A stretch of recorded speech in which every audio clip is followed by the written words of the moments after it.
आपको तैयारी कैसे करनी है या सिलेक्शन हम कैसे लें, उसका एक ही मूल मंत्र है। जरूरी है पहले यही पेपर चेक होगा। अगर इस पेपर में आप शुरू कीजिए अपनी, क्या शुरू कीजिए, अगर आपका किसी चीज में बेस क्लियर नहीं है, पहले तो आप ये जान लीजिए कि आप जीरो में नहीं है। हेलो नमस्कार दोस्तों, स्वागत है आप सभी का मेरे चैनल पे।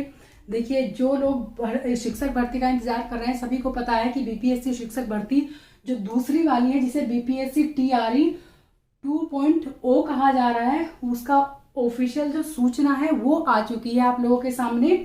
और यहाँ पे इस वीडियो में मैं सब चीजें कवर करूंगी। आपकी सीटें कितनी है ये तो आप लोगों को शायद पता भी चल गया होगा।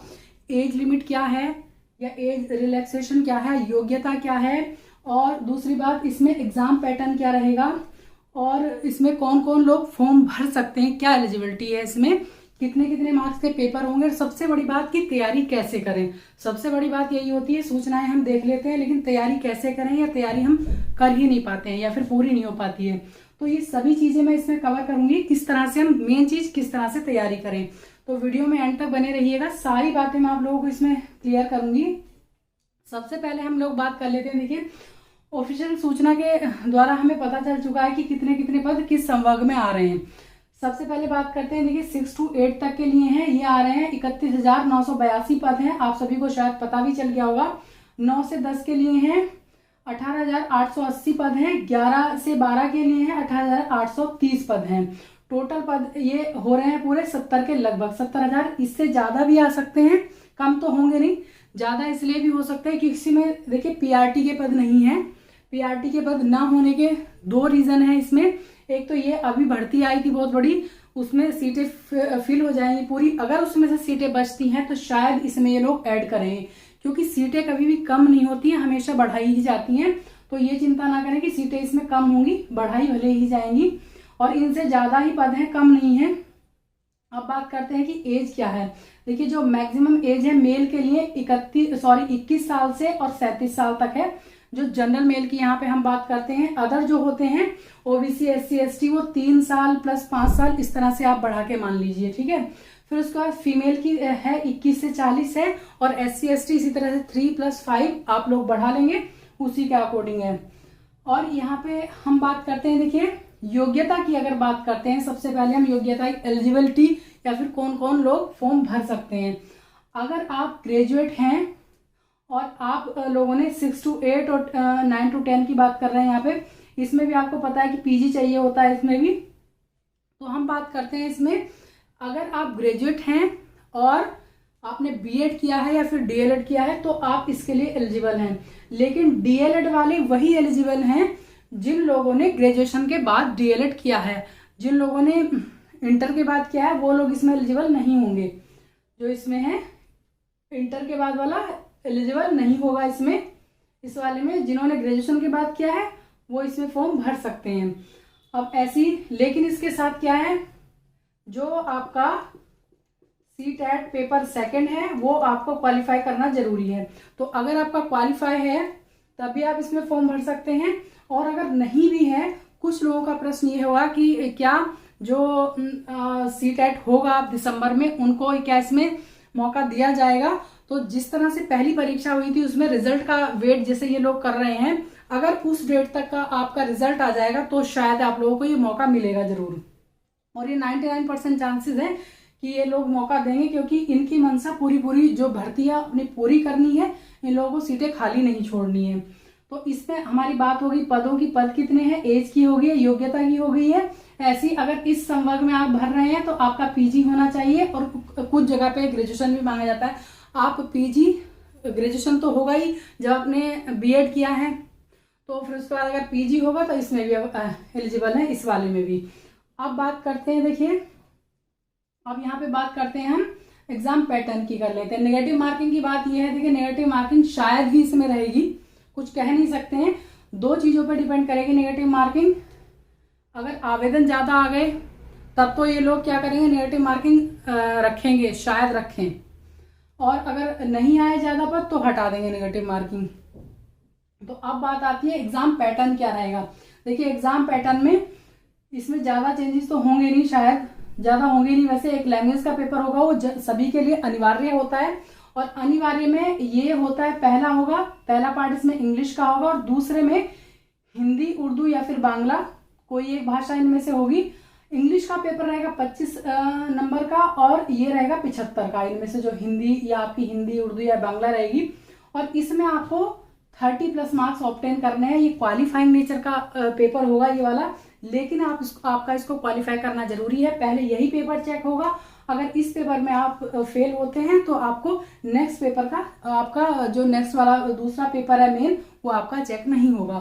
तो इसको वैसे तो अभी तो इस पे ध्यान ज्यादा ना दें, लेकिन इसमें आप इसको बिल्कुल हल्के से ना लें कि इसकी हम तैयारी करें ही नहीं।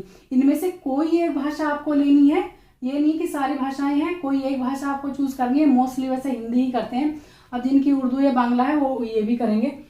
इसमें हो गया 30+ मार्क्स इसमें लेकर के आने हैं। अब बात आती है मुख्य परीक्षा, जो मेन परीक्षा है। इसके 2 पार्ट होंगे, 2 पेपर नहीं होंगे, 2 पार्ट होंगे। एक जनरल या कॉमन पेपर होता है और दूसरा सब्जेक्ट स्पेसिफिक होता है। जनरल में क्या आएगा, इसके मार्क्स, अगर हम नंबर ऑफ क्वेश्चंस बताएं या फिर नंबर ऑफ, मतलब टोटल मार्क्स कितने हैं, मार्क्स तो सभी को पता है, लेकिन नंबर ऑफ क्वेश्चंस इसमें फिक्स नहीं होते हैं कि कितने कहाँ से आएंगे। तो आप पूरा तैयारी करके चलिएगा अपना। इसमें आएगा GS including current affairs, current affairs इसमें होगा। और आप लोग अभी तैयारी शुरू कर दीजिए अपनी करंट अफेयर्स की, जो पिछला 6 महीने का है या फिर 1 साल तक का भी। इसमें हिस्ट्री भी होगी, ज्योग्राफी, इकोनॉमी एंड पॉलिटी, जो ज्योग्राफी होती है, और इकोनॉमी मीन्स अर्थव्यवस्था, पॉलिटी मीन्स राज्य व्यवस्था, और ईवीएस मीन्स एनवायरमेंटल स्टडीज। ये थोड़ी सी आपकी कवर हो जाएगी ज्योग्राफी से। साइंस, जो जनरल साइंस होती है, डेली जो डेली हमारे चीजें घटित होती है उनसे रिलेटेड आएगी, ज्यादा टफ नहीं आती है। वैसे थोड़ा डिपेंड करेगा कि इसमें कितने आवेदन आए हैं, इस चीज पे डिपेंड करेगा। मैथ्स आएगा 10th लेवल का, रीजनिंग आएगी, और अदर में आप कह सकते हैं कि कल्चर से रिलेटेड आ जाएंगे। बिहार स्पेशल कुछ प्रश्न होंगे इसमें। तो ये जो पोर्शन है आपका, ये 40 मार्क्स का रहेगा, इसमें 40 मार्क्स का है, ठीक है। फिर सब्जेक्ट स्पेसिफिक आपका रहेगा 80 मार्क्स का। इसमें आपका जो सब्जेक्ट है, जिस सब्जेक्ट के आप टीचर बनना चाहते हैं, अगर आप साइंस और मैथ्स के बनना चाहते हैं तो उससे रिलेटेड प्रश्न होंगे, और अगर आप सोशल साइंस के बनना चाहते हैं तो उससे रिलेटेड। सोशल साइंस में सारे सब्जेक्ट आपको पता है, जो जो सोशल साइंस में होते हैं वो सब्जेक्ट आपको पढ़ने पड़ेंगे अपने। और अगर आप भाषा के शिक्षक बनना चाहते हैं तो भाषा आपकी जो भी है, जितनी भाषाएं इसमें दी हुई हैं, हिंदी, इंग्लिश, संस्कृत जो भी है, उसका आपको पढ़ना पड़ेगा सब्जेक्ट स्पेसिफिक में। ये चीजें जो हैं, और जैसे आपका एसएसटी का है तो हिस्ट्री, ज्योग्राफी, इकोनॉमी, पॉलिटी, ये चीजें आपकी इसमें आएंगी। साइंस के हैं तो साइंस और मैथ्स दोनों पढ़ना पड़ेगा। किसके लिए? 6 to 8 के लिए साइंस और मैथ्स का दोनों का रहेगा। भाषा है तो भाषा का ही आपको पता है, उसमें पोर्शन इस बार जो पेपर आया था उसमें किसका, एस्टेट का पेपर इन लोगों ने दिया था। केवल इन्होंने जनरल इंग्लिश, मतलब ग्रामर दी थी, लिटरेचर का पोर्शन था ही नहीं इसमें। तो आप उस चीज का, अब मेन चीज आती है, ये चीज आप लोगों को अच्छे से पता चल गई होगी। इसमें इसके हैं, इसके मार्क्स आएंगे 80, टोटल होगा ये 120 मार्क्स का। ये वाला जो है 120 मार्क्स का होगा ये वाला, और ये होगा 100 का। लेकिन आपको इसमें, सॉरी, ये वाला 100 का है, तो ये 40 और 80 120। अब बात आती है, एक चीज और हम बता दें, इसमें जनरल को जो इसमें मिनिमम मार्क्स ऑब्टेन करने हैं 48 हैं जनरल मेल के लिए, ओबीसी 44 और एससी एसटी और फीमेल के लिए 38 मार्क्स आपको लाने जरूरी हैं। ये पासिंग मार्क्स हैं, इनसे मेरिट नहीं बनती है। मैं आपको बता दूं, मेरिट जो बनेगी वो देख करके बनेगी। आप पिछले एग्जाम का एनालिसिस कीजिए कि किस तरह से मेरिट बन रही है, और अभी रिजल्ट आएगा तब आपको पता चलेगा। अब यहाँ पे बात आती है जो मेन चीज है कि आपको तैयारी कैसे करनी है या सिलेक्शन हम कैसे लें। उसका एक ही मूल मंत्र है, मेहनत कीजिए, पढ़िए। लेकिन क्या पढ़िए में रुकिए जरा, आप लोग कहेंगे, ये सब यही कहेंगे कि पढ़िए, तो पढ़ना कैसे है अब हम आपको ये बता रहे हैं, ठीक है। जो प्रीवियस ईयर के, पहली बात तो आपके सिलेबस पिछला आप देख लीजिए, हमने जो बता दिया है वो वाला आप ध्यान में रखिए जो है सिलेबस। ये भाषा है आपकी, जो लैंग्वेज का पेपर होगा, इतना इजी पेपर आया था इस बार का जो इस भाषा का पेपर है। लेकिन बट आपको कीप इन माइंड कि अगर आपके आवेदन जो हैं पद के रेफरेंस में ज्यादा आते हैं तो पेपर आपका जाएगा हो सकता है बहुत टफ जाए, लेकिन भाषा पे ज़्यादा इफेक्ट नहीं पड़ेगा। इतना इजी पेपर था कि एक क्या कहना चाहिए, कुछ लोग तो ये कहते हैं नर्सरी का बच्चा, लेकिन 3rd या 4th क्लास का बच्चा उसको इजीली सोल्व कर देगा जो इंग्लिश मीडियम में पढ़ता है। इतने इजी इंग्लिश के थे और हिंदी के बहुत ज़्यादा इजी थे। पेपर तो दूसरा भी टफ नहीं था, लेकिन फिर भी लगा कुछ लोगों को। अब इसकी बात आती है, इसको भाषा को आप चाहें तो अभी ना ही टच करें तो बहुत अच्छा है, ठीक है, लेकिन क्वालिफाइंग है, हल्के में नहीं लेना। अब बात इसकी आती है, तो आप इसमें अभी से तैयारी शुरू कीजिए अपनी। क्या शुरू कीजिए, अगर आपका किसी चीज़ में बेस क्लियर नहीं है, पहले तो आप ये जान लीजिए कि आप जीरो में नहीं है बिल्कुल भी। आप लोग ग्रेजुएट हैं, बीएड हैं या डीएलएड हैं, आप बहुत कुछ पढ़ चुके हैं, तो इसमें आप जीरो में नहीं कि आपको कुछ नहीं पता है, सब कुछ आपको पता है कि क्या पढ़ना है। ये चीज़ें भी आप सब कुछ पढ़ भी चुके हैं, और जो तैयारी कर रहे होते हैं स्टूडेंट्स, इनकी सभी की बुक्स भी शायद आप लोगों के पास अवेलेबल होंगी, ऐसा नहीं कि किसी के पास नहीं है। तो इसमें क्या करना है, सबसे पहली बात डिस्ट्रैक्शन से आपको बचना है। जितनी भी चीज़ें हैं, मोबाइल की जो लत होती है, जैसे रील्स देखना है, फेसबुक देखना है या अदर चीज़ें जो टाइम वेस्ट करना है, उन चीज़ों को आप अभी से छोड़ दीजिए अगर आपको सिलेक्शन लेना है। सबसे पहली बात ये है, मैं बात कर रही हूँ कि तैयारी आपको कैसे करनी है। फिर उसके बाद आपका अगर बेस क्लियर नहीं है, चीज़ों को आप नहीं समझ पा रहे हैं अच्छे से, जैसे कोई प्रश्न आपने उठा करके देखा, कुछ लोग कहते हैं कि आप लोग ल्यूसेंट की बुक पढ़िए, लेकिन अगर कुछ चीज़ें आपको नहीं समझ में आ रही हैं ल्यूसेंट में, तो आप एनसीईआरटी शुरू कीजिए। 3rd क्लास से आप शुरू कीजिए। 3rd क्लास की आप पढ़ के देखेंगे तो आपको फिर 6 to 8 की भी बहुत ईजी लगने लगेंगी। पहले आप 3rd क्लास की एनसीईआरटी उठाइए, उसमें जो ईवीएस की है या फिर ज्योग्राफी है, हिस्ट्री है, इतना इजी तरीके से उनमें समझाया गया है कि आप जब ऊपर तक पढ़ते चलेंगे उनको, तो आपका जो बेसिक है, बेसिक नॉलेज इतनी क्लियर होती चली जाएगी। उसमें ऐसे समझाया जैसे कि बारिश होती है, आप सभी को पता है कि साइंटिफिक रीजन इसके क्या है, लेकिन उसमें विद पिक्चर्स और रीजन जो है ऐसे लगेंगे आपको कि जैसे कि हाँ बारिश करवाने आप लोग ही जा रहे हैं। तो आप लोगों को चीजें इतनी इजीली समझ में आएंगी, बहुत ज्यादा। तो एनसीईआरटी आप पढ़ना शुरू कर दीजिए अभी से, अगर आपका बेस क्लियर नहीं है अपने सब्जेक्ट में या किसी जीके में, जीएस में। एनसीईआरटी आप पढ़ना शुरू कर देंगे। और रही बात अगर आपकी भाषा भी है, तो उसको भी आप एनसीईआरटी से शुरू कर दीजिए पढ़ना। तो सभी सब्जेक्ट आप एनसीईआरटी से बेस क्लियर करने के लिए पढ़ना शुरू करेंगे। प्रीवियस ईयर के क्वेश्चन पेपर जो है, अब तक जो यहाँ पे पेपर हुए हैं, वैसे भी आप मोबाइल पे बहुत ज्यादा टाइम वेस्ट करते होंगे, तो थोड़ा सा उसको यूज कीजिए, मिसयूज ना करके। इनके सबके प्रीवियस ईयर के क्वेश्चन पेपर्स आप देख लीजिए। क्वेश्चन पेपर जो होते हैं प्रीवियस ईयर के, वो किसी भी एग्जाम को क्लियर करने के लिए संजीवनी होते हैं, या आप अपने दिमाग में बैठा लीजिए। अगर आप उनको देखेंगे और उनको सोल्व करना शुरू करेंगे, तो एक तो चीजें आपको समझ में आनी शुरू हो जाएंगी, और ऊपर से आप लोगों के पता नहीं कितने क्वेश्चन वहीं से आते हैं। तो या सबके आप क्वेश्चन पेपर, जिस चीज की भी आप तैयारी करना चाहते हैं, 6 to 8 के शिक्षक बनना चाहते हैं, कोई सी भी एलिजिबिलिटी आप पूरी करते हैं इनमें से, तो आप लोग इनके प्रीवियस ईयर के क्वेश्चन पेपर देखिए, चाहे किसी भी क्लास से शुरू कीजिए। वैसे आप शुरू करने का तरीका क्या होता है, जो रिसेंट पेपर हुआ है आप पहले उसको उठाइए, फिर उससे पहले करते शुरू, उसके सोल्व करते जाइए। फिर उसके बाद आपको आइडिया हो जाएगा कि किस तरह से प्रश्न आ रहे हैं। तो सिलेबस तो हम देख ही लेंगे जो पुराने उसमें आया, और हमने बता भी दिया कि किस तरह से आपका सिलेबस आना है। नहीं तो पुराना सिलेबस भी आप देखेंगे, उसमें ज्यादा चेंजेस नहीं होते हैं, और जितनी जल्दी ये भर्ती निकाल रहे हैं ज्यादा चेंजेस इसमें नहीं होंगे। तो आप पहले देखेंगे सिलेबस, सबसे पहली बात है सिलेबस। फिर उसके बाद PYQs क्यों देखेंगे, क्योंकि आपको आइडिया हो जाएगा किस तरह के प्रश्न आते हैं इसमें। जिस तरह के प्रश्न आते हैं उस तरह के देखेंगे। फिर उसके बाद आप एनसीईआरटी फॉलो करना शुरू करेंगे।